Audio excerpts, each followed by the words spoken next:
Michigan at Notre Dame. Marco, what should bettors be thinking about?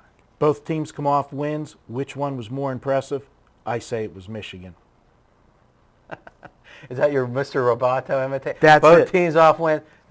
All right, so Michigan's more impressive. All right, so does that mean you have an opinion on Michigan? We have an opinion on this game, and what I saw from watching both games last week is Michigan, this is year 3 of the Rich Rodriguez coaching Tenure. Tenure, there we go, thank you. And what I saw is he's finally got a quarterback that can replicate what he had at West Virginia with Pat White.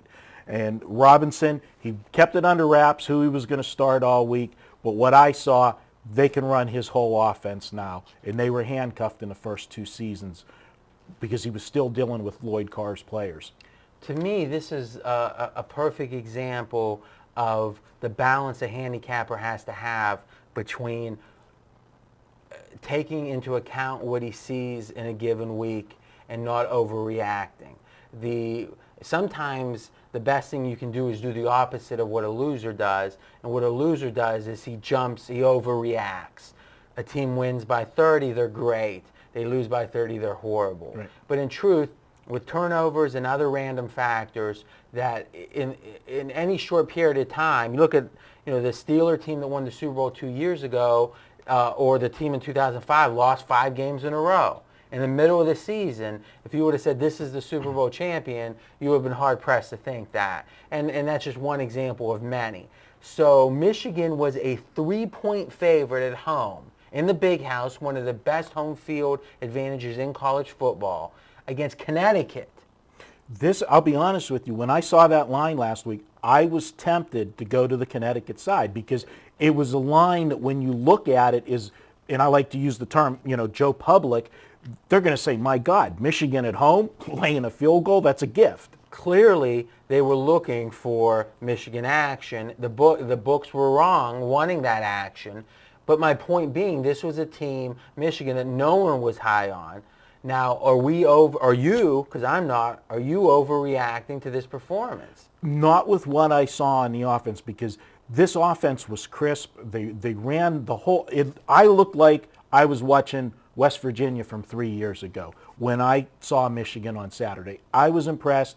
Now, granted, Connecticut's not Notre Dame, but I still think that the odds maker is going to take a while to adjust, and I think there's still going to be value with the Michigan side in the next week or two. Now, if they go into Notre Dame and win big, you can forget about value. It'll be out the door because Vegas will over-adjust. And that's the balance, because you don't want to overreact to short term, but you want to get ahead of the trends. If a team really is good, you want to be ahead of the public realizing it. And this is a rare case you're saying where one game has really caused you to do a 180.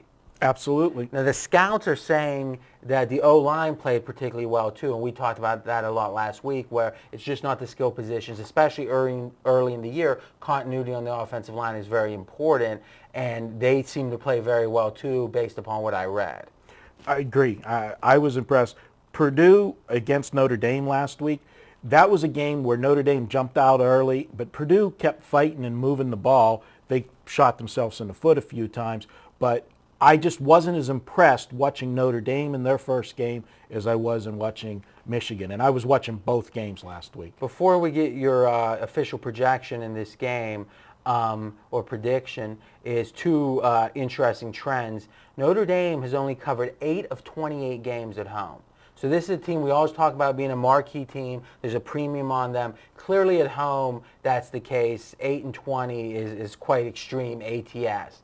Number 2, these have been high-scoring games, Michigan, Notre Dame. In fact, it's been 5 straight overs between these teams.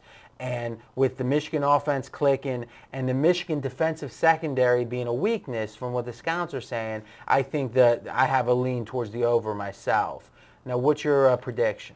Well, my prediction is Michigan 31, Notre Dame 27. So I'm going with you on the high-scoring game. All right, then you might be right.